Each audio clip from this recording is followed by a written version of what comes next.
hidup setiap kita.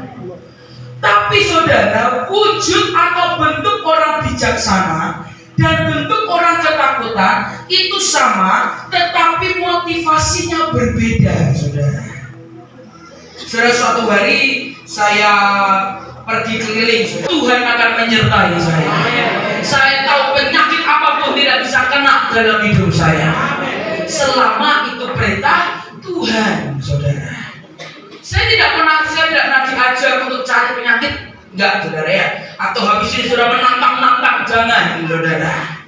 Tapi yang saya mau katakan, wujud bentuk orang bijaksana dan bentuk orang ketakutan itu mirip, sama, saudara. Tetapi yang membedakan adalah motivasi hatinya. Dan hari itu bangsa Israel, mereka begitu ketakutan, Saul begitu ketakutan, saudara. Dan lihat apa yang kemudian terjadi. Karena Alkitab berkata, ketika Saul yang muncul, suara ketakutan itu bicara lagu lama. Gak ada lagu baru. Sudah dengarkan baik, coba. Sudah perhatikan diri. Tiap kali saudara ingin melakukan yang Tuhan mau, dan saudara mendengar suara ketakutan, lagu lama atau lagu baru? Lama. Ya sudah saudara dengar bertahun-tahun, herannya efektif. Bisa membuat banyak anak-anak Tuhan ketakutan, saudara. Heran loh, saudara. Kata-katanya sama bertahun-tahun, saudara. Saudara, pertama kali saya mulai menyampaikan pesan Tuhan, ayat yang ke-24. Ketika semua orang Israel melihat orang itu, larilah mereka daripadanya dengan sangat ketakutan. Dalam hidup saudara, ketakutan apa? Kekhawatiran apa? Yang itu melemahkan saudara. Untuk berdoa sudah sulit, untuk ke gereja sudah sulit, untuk mendengarkan firman Tuhan pun mulai terasa berat.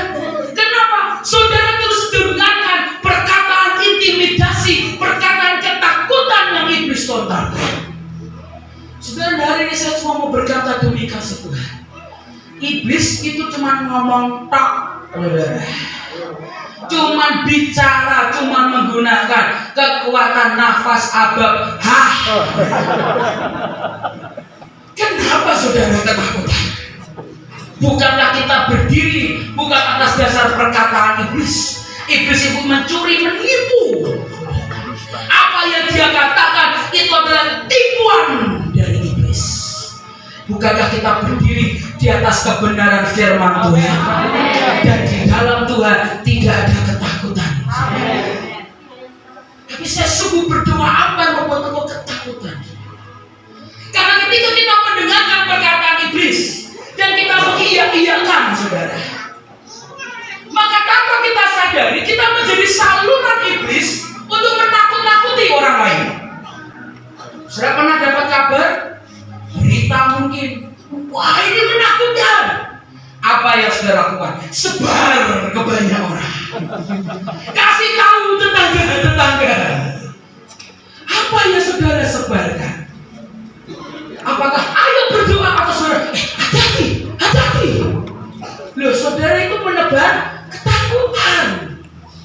Kita menunggu. Waktu menunggu itu kekhawatiran masuk.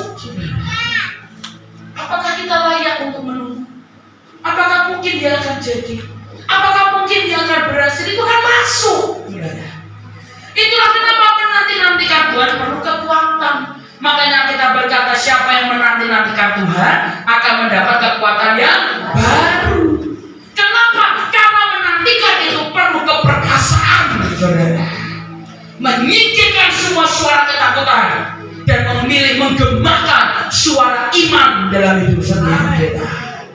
Mari gemakan suara iman dalam hidup setiap kita.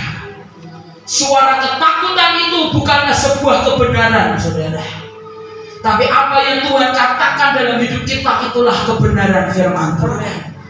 Nah, saya sungguh berdoa, mari percaya roh Tuhan yang ada di dalam kita itu jauh lebih besar dari semua roh-roh yang di luar sana.